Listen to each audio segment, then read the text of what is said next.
18 जनवरी 2023। उन लड़कियों ने ये भी बताया कि वो सारी रूम में एक साथ रहती थी कि कहीं सिंगल प्रेसिडेंट उनको बुला ना ले। इंडिया के नामचीन प्रोफेशनल रेसलर्स ने एक प्रोटेस्ट ऑर्गेनाइज किया, ये डिमांड करते हुए कि president of wrestling federation of India Brijbhushan Sharan Singh को अरेस्ट किया जाए। 7 फीमेल रेसलर्स, जिसमें से एक माइनर थी, उन्होंने कंप्लेन किया कि ब्रिजभूषण उन्हें सेक्सुअली हरास करता था by groping their private body parts and demanding sexual favours for professional help. इन सब की वजह से विमेन रेसलर्स के लिए वहां रहना बहुत ज्यादा मुश्किल था। वो काफी डरी हुई और ट्रॉमेटाइज फील किया करती थी। ये प्रोटेस्ट 4 महीने, 4 हफ्ते और 1 दिन तक चला। इमीडिएट एक्शन कुछ खास नहीं लिया गया और ना ही प्राउड एमपी ने अपनी सीट छोड़ी। यहाँ तक उन्होंने रेसलिंग फेडरेशन के प्रेसिडेंट के पद से रिजाइन तक नहीं किया, जिस पर वो बिना किसी इलेक्शन के सालों से बैठे हुए हैं। Thereafter 10 मई 2024 दिल्ली हाई कोर्ट ने चार्जेस फ्रेम किए of sexual harassment, intimidation and outraging the modesty of womens against Brijbhushan Sharan Singh. पर क्या वो अरेस्ट हुआ? Are you comedy me? But जिस रीजन की वजह से मैंने इस वीडियो को बनाने के बारे में सोचा या जिसने मुझे हैरान किया, वो है after all this allegations, protest, नामी बदनामी, दुनियादारी के बावजूद केसरगंज से एमपी सीट के लिए बीजेपी ने टिकट दी किसको? Karan Bhushan Singh, son of Brijbhushan Sharan Singh. And there are so many examples जिससे हमें ये समझ आता है कि हमारे देश की पॉलिटिक्स इस हद तक गिर चुकी है कि बस लोग यहाँ सिर्फ सत्ता की भूख में हैं। They don't care about anything. समाज कल्याण या विकास सिर्फ कहने की बातें हैं, असल मुद्दा तो सिर्फ पॉलिटिक्स खेलना है।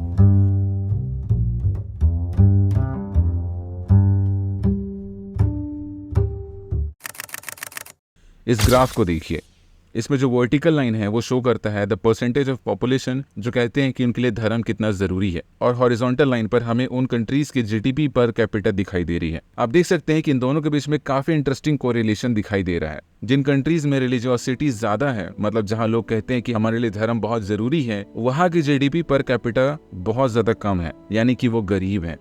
कंपेयर टू वो सारे देश जहाँ रिलीजियोसिटी काफी ज्यादा कम है, वहाँ की जीडीपी पर कैपिटल इनकम ज्यादा है और इसलिए वहाँ के लोग अमीर हैं।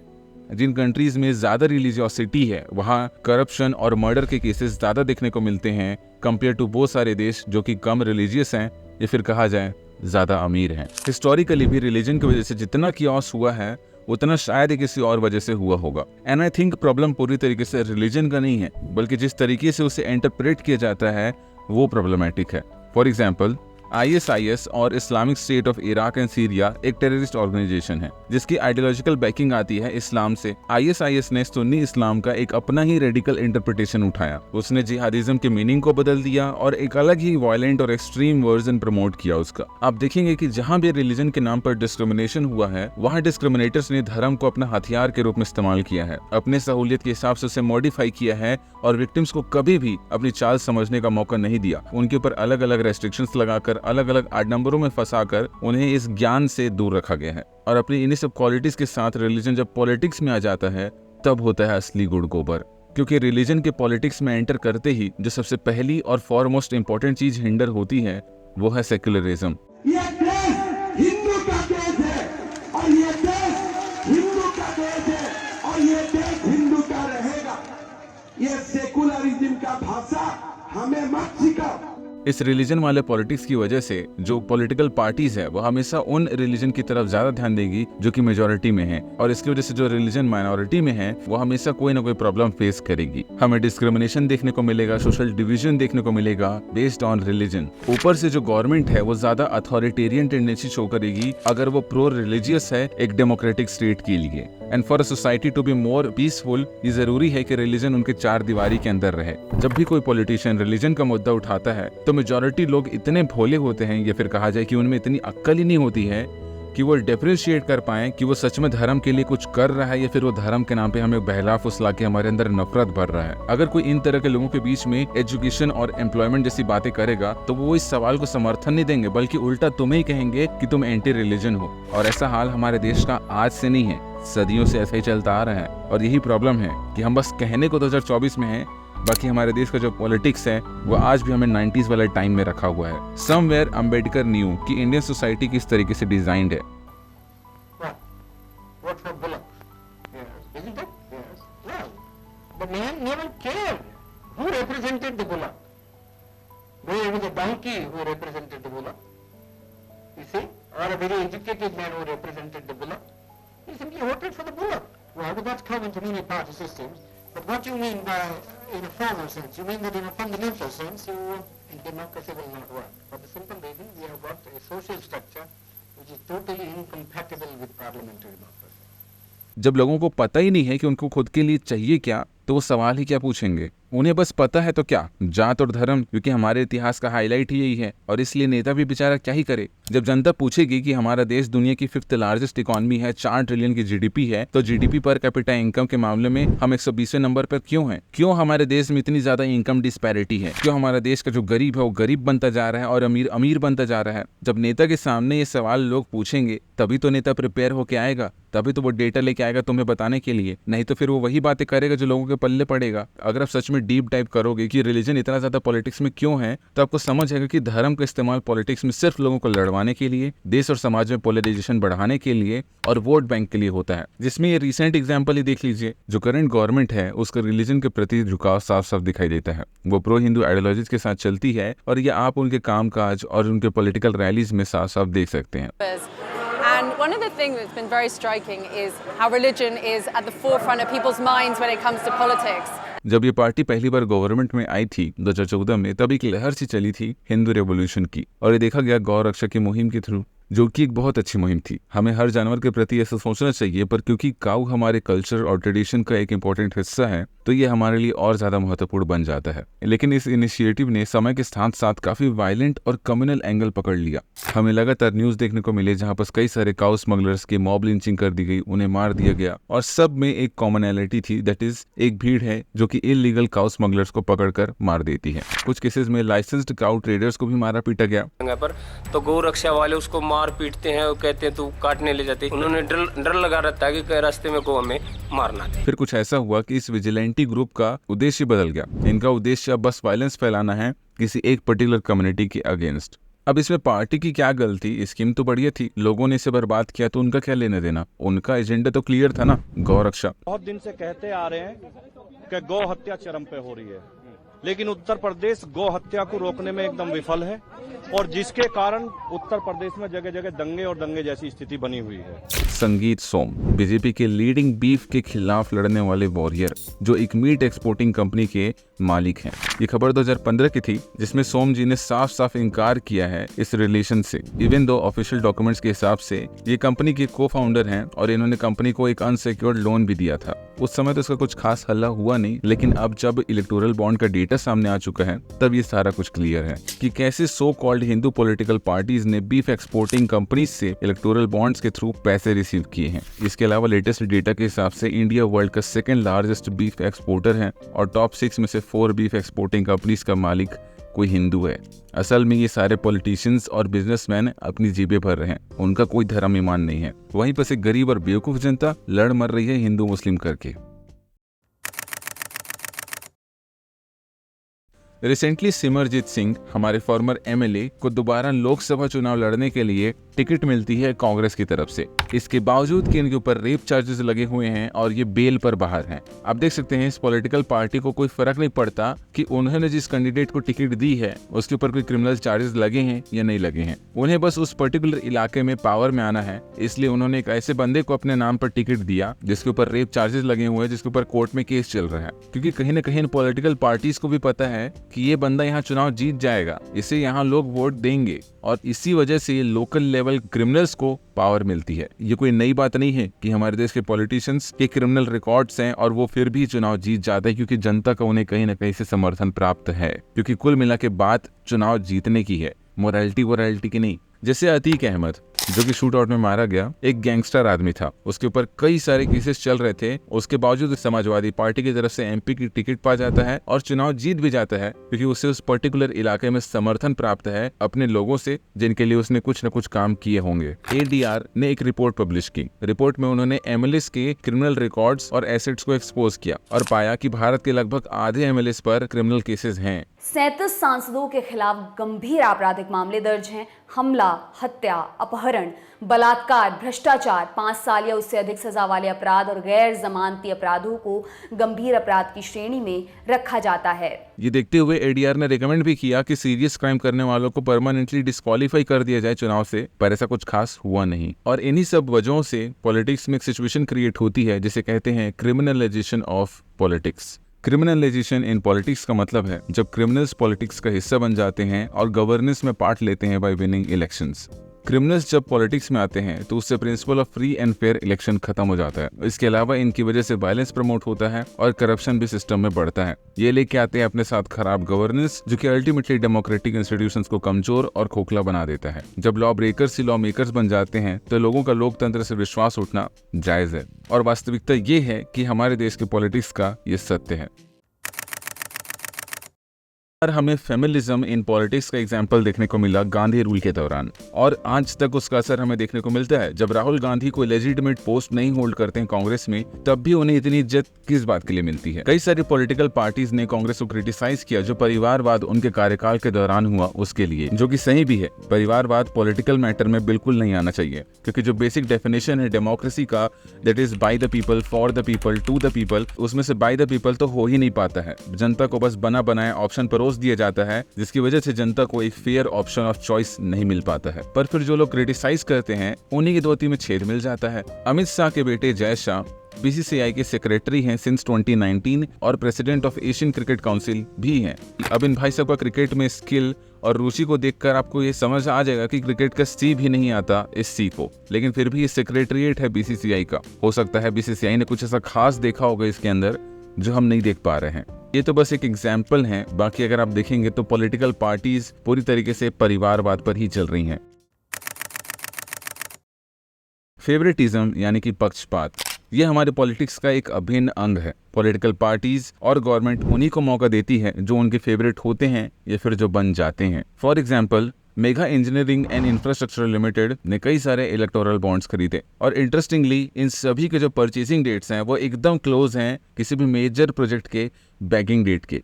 अलग अलग पॉलिटिकल पार्टीज को इस कंपनी ने ऑल टुगेदर 966 करोड़ रुपए दिए हैं थ्रू इलेक्टोरल बॉन्ड्स, और इसका फायदा भी इन्हें मिला है। 11 अप्रैल 2023 को 140 करोड़ के बॉन्ड खरीदे गए। एक महीने बाद यानी मई 2023 में कंपनी को एक बड़ा सरकारी टेंडर दे दिया गया। टेंडर पर विस्तार रूप से बात करें तो 2023 में ठाणे बोरीवली ट्विन टनल निर्माण का एक टेंडर निकाला गया था, जिससे मेगा इंजीनियरिंग और L&T आमने सामने थी। मेगा इंजीनियरिंग ने L&T को पछाड़ते हुए कुल 14,400 करोड़ रुपए की बोली लगाई और टेंडर ले लिया। हालांकि L&T का मानना था कि जानबूझकर इसकी बोली को रिजेक्ट किया गया। अगर ये अच्छा काम कर रही है तो नो प्रॉब्लम, किसको क्या ही दिक्कत हो रही है, अमीर अमीर बने, हमको क्या लेना देना। But if they are lacking then जन्म होता है करप्शन का। रिसेंटली बिहार के बागलपुर से खगड़िया के लिए लगभग 10 किलोमीटर लंबी जो ब्रिज बनने वाली थी वो टूटकर गिर गई। दूसरी बार The forever under construction bridge in Bihar's Khagaria dramatically collapsed on camera for the second time in just 1 year. It's a 1700 crore rupee bridge over the river Ganga. क्योंकि पहली बार ये गिरा था 30 अप्रैल को और उसके बाद ये दूसरी बार गिरा है 4 जून को। कुछ लोगों के इसमें जान चली गई, कुछ लोग जख्मी हुए, पर ये इंपॉर्टेंट नहीं है। इंपॉर्टेंट ये है कि 4 लेन ब्रिज ताश के पत्तों की तरह ढहकर गिर गई, और इतना बड़ा प्रोजेक्ट जिसकी बजट लगभग 1700 करोड़ थी, जो कि 2019 से पूरा हो जाना चाहिए था, वो अभी तक पूरा नहीं हो पाया है। सीधी सी बात है, खराब मटेरियल का इस्तेमाल हुआ है, घटिया क्वालिटी का काम हुआ है, लेकिन ये सारा होने दिया गया है क्योंकि इसकी शिकायत लोकल्स ने कई बार की थी। और मजे की बात यह है कि इस कंपनी ने भी 75 लाख के इलेक्टोरल बॉन्ड्स खरीदे थे। एक और घटना जो कि हाल फिलहाल में हुई है, पुणे का होर्डिंग कोलैप्स हो गया, जिसमें नियरली 17 लोगों की जान गई और 75 से ज्यादा लोग इंजर्ड हो गए। वो होर्डिंग इलीगली वहां लगाया गया था। बीएमसी ने 40x40 के होर्डिंग्स की लिमिट सेट करके रखी है, but still ego media private limited को 120x120 फीट की 250 टन की होर्डिंग लगाने में कोई दिक्कत नहीं आई। और अगर ये हादसा नहीं होता तो आपको इस करप्शन के बारे में पता भी नहीं चलता। और यही हमें बताता है कि ये बस एक एग्जाम्पल है कि करप्शन किस तरीके से हर जगह पे हो रहा है, और जब ये हमारी जान पर बनाता है तभी हमें पता चलता है। यहाँ पैसे वाले लोगों के पैसों की भूख ने सेफ्टी गाइडलाइंस को नजरअंदाज करवाने के लिए गवर्नमेंट ऑर्गेनाइजेशंस को मजबूर कर दिया। करप्शन हमारे देश में हर छोटे से छोटे लेवल से लेकर हर बड़े से बड़े लेवल में होता है। जैसे एक नॉर्मल सा असिस्टेंट इंजीनियर जिसकी मंथली सैलरी 30,000 है, वो 30 लाख की टीवी, विदेशी कुत्ता, लग्जरी गाड़ी लपेटने का दम रखता है, तो बाकी अफसरों का क्या ही कहना, और नेता मंत्रियों का तो पूछो ही मत। फिर उड़ीसा के एक एमपी के घर में रेड पड़ती है। आईटी टीम को इतना पैसा मिला कि 10 दिन लग गए उनको गिनने में, और टोटल अमाउंट 350 करोड़ के आसपास निकला। बाकी ये सारे वो लोग हैं जो पकड़े गए हैं। अगर मैं तुम्हें पर्सनल एक्सपीरियंस से बताऊं, 100 में से 90 लोग करप्ट होते हैं और वो पकड़ाते भी नहीं है। जो 10 लोग हैं जो पकड़ा जाते हैं, उनको देखकर आप कह देते हो कि कितने करप्ट हैं, पर एक्चुअल में पूरा का पूरा सिस्टम ही करप्ट है। हम दुनिया की सबसे ज्यादा पॉपुलस कंट्री हैं, मतलब हमारे देश की पॉपुलेशन बहुत ज्यादा है। कितनी ज्यादा? इंडिया वर्ल्ड का 2% लैंड कवर करता है, और उस 2% में 18% वर्ल्ड पॉपुलेशन सर्वाइव करती है। कंपैरिजन के लिए चाइना इंडिया से पॉपुलेशन के मामले में बहुत पीछे नहीं है, पर लैंड एरिया के मामले में 3 गुना ज्यादा बड़ा है, और पॉपुलेशन डेंसिटी भी उसकी कम है। मतलब भारत में लोगों को खिलाने के लिए 4 रोटी है, लेकिन खाने वाले लोग 10 हैं, जिसकी वजह से इंडिया की रोटी यानी कि रिसोर्सेज बहुत जल्दी डिप्लीट हो रहे हैं। लोगों को पीने के लिए पानी नहीं मिल रहा है, पोल्यूशन बढ़ता जा रहा है। ओवरऑल क्लाइमेट चेंज की वजह से हम सब की हालत खराब हो रही है, और ये सब आप कभी भी पॉलिटिशियंस के मुंह से नहीं सुनोगे, और ना ही ये कभी चुनाव का मुद्दा बन पाएगा, और ना जनता इसे कभी सीरियसली ले पाएगी, क्योंकि पॉलिटिशियन का कोई फायदा ही नहीं है एनवायरमेंट या क्लाइमेट इशू के बारे में बात करने से। उनका उद्देश्य सीट जीतना है, और उसका सबसे आसान तरीका जो उन्हें नजर आएगा वो वही करेंगे, वोट बैंक वाली पॉलिटिक्स। एयर पोल्यूशन की वजह से एक आदमी की उम्र 5 साल से घट जाती है। मतलब आप सोच सकते हो कि पोल्यूशन कितना ज्यादा आपको असर पहुंचाता है। और हाल फिलहाल में हम जो हीट वेव्स देख रहे हैं अपने देश में, वो भी हमें सिग्निफाई करता है कि कितना ज्यादा क्लाइमेट चेंज हमें अफेक्ट करने वाला है। और जनता भी ये सब सवाल कहाँ से पूछ पाएगी जब उनकी बेसिक जरूरतें ही पूरी नहीं हो पा रही है, उनके जब रहने खाने का हिसाब किताब नहीं है, जब उन्हें नौकरियां नहीं मिल पा रही हैं, तो कहाँ से वो अपने एनवायरमेंट की चिंता कर पाएंगी। रिसेंटली यूपी पुलिस कांस्टेबल के लिए 60,000 पोस्ट आए थे, और नंबर ऑफ एप्लीकेंट्स थे 48 लाख। मतलब सिलेक्शन रेशियो 1.25%। ये हाल है बेरोजगारी का हमारे देश में, वो भी तब जब सरकारी नौकरियां सिर्फ लगभग 2 या 3% ही हैं ओवरऑल एम्प्लॉयमेंट सेक्टर का। हालांकि यही देने में सरकार की हालत खराब हो रही है, पर चलो सरकार सही सही चलती है और हमें सारी नौकरियां मिल जाती हैं जो सरकारी पदों पे मिलती हैं, तब भी हमारे देश की प्रॉब्लम बहुत ज्यादा कम नहीं हो पाएगी, क्योंकि सिग्निफिकेंट अमाउंट ऑफ लोगों को नौकरियां फिर भी नहीं मिलने वाली, क्योंकि इतनी बड़ी पॉपुलेशन को 2-3% नौकरियां नहीं संभाल सकती है। अगर सच में देश में बदलाव चाहिए और गरीबी मिटानी है, तब हमें लोगों को सक्षम बनाना पड़ेगा। सरकारी डेटा के हिसाब से हम सरकार को नौकरियों के लिए तो गाली दे देते हैं, पर हम ये नहीं देखते कि जो लोग गाली दे रहे हैं वो नौकरी देने लायक हैं भी या नहीं, यानी कि अनएम्प्लॉयबिलिटी। अनदर मेजर इशू जिसको सरकार की स्कीम्स जैसे स्किल इंडिया भी फिक्स नहीं कर पाई, क्योंकि वो सरकारी स्कीम थी, सरकारी ढंग से काम हुआ, बिना इंफ्रास्ट्रक्चर और एजुकेटर्स के लोगों को एजुकेट करने निकले थे लोग। पर एक्चुअल में सरकार को ये सब चोचले करने की जरूरत ही नहीं है, अगर वो सिर्फ और सिर्फ एक बेसिक और सबसे इंपॉर्टेंट फील्ड में ध्यान दे दे, जिससे हमारे देश में सबसे मेजर बदलाव देखने को मिल सकता है, और मात्र 5-10 साल में हम वो डिफरेंस ला सकते हैं जो आज तक नहीं देखने को मिला। हमारे देश का एजुकेशन बजट 1.13 लाख करोड़ है, that is 2.9% of countries GDP. कोई मेजर इकोनॉमी से अगर आप इसे कंपेयर करें तो वन ऑफ द लोवेस्ट है। ऑल्सो जो टैक्सेस लगाए जाते हैं, that is GST on educational items, वो वन ऑफ द हाईएस्ट है। मतलब सरकार पैसे भी कम दे रही है और कमा भी ढंग से रही है। आज बस कहने के लिए हर गांव में गवर्नमेंट स्कूल्स हैं, क्योंकि ना टीचर वहां ढंग से पढ़ा पाते हैं और ना ही उनके इंफ्रास्ट्रक्चर उतने ढंग के हैं। बाकी पूरे देश का जो एजुकेशन है वो भट्टा हार चल रहा है, खासकर हमारे देश की यूनिवर्सिटीज का, जो कि एफिलिएटेड प्रोग्राम्स के थ्रू लोगों को बैचलर कोर्सेज पर डिग्री प्रोवाइड कर रही है। लोग कहने के लिए तो बैचलर डिग्री होल्ड कर रहे हैं, पर उनका एप्टीट्यूड 12वीं के बच्चे तक को मैच नहीं कर पाता है। And it results in a huge crowd, जिनके पास दिमाग कम और ऊर्जा ज्यादा है, जो कि हिस्सा बनते हैं पॉलिटिकल रैलीज का और करते हैं 2 कौड़ी की नेतागिरी। और ये बनते हैं परफेक्ट टूल पॉलिटिकल पार्टीज के लिए अपने नैरेटिव्स और प्रोपेगेंडास को फैलाने के लिए। आप देखेंगे कि इन पॉलिटिकल रैलीज में आपको मुख्य रूप से यंगस्टर्स ही दिखाई देंगे, और ऐसे में क्लेम करना दैट वी आर अ विश्व गुरु is a very rough statement. विश्व में हमसे बहुत बड़े बड़े गुरु हैं और जिनसे हमें बहुत कुछ सीखना बाकी है। देश के पॉलिटिशियंस को राजा बाबू बनाने का कोई जरूरत नहीं है। ऐसे ऐसे अंधभक्त हैं जो कि उन्हें माँ बाप पति सबसे ऊपर बता रहे हैं। मोदी जी प्रधानमंत्री है, वो संविधान नहीं है। हम उनकी पूजा करते हैं, उन्हें भगवान की तरह पूछते हैं। वो हमारे भगवान है, वो हमारे सीने में प्रवेश करते हैं। समझो हनुमान जी ने सीने फाड़ के दिखा देते भी। मोदी हमारा पति, हमारा भाई, हमारा बाप, हमारा गुरु है।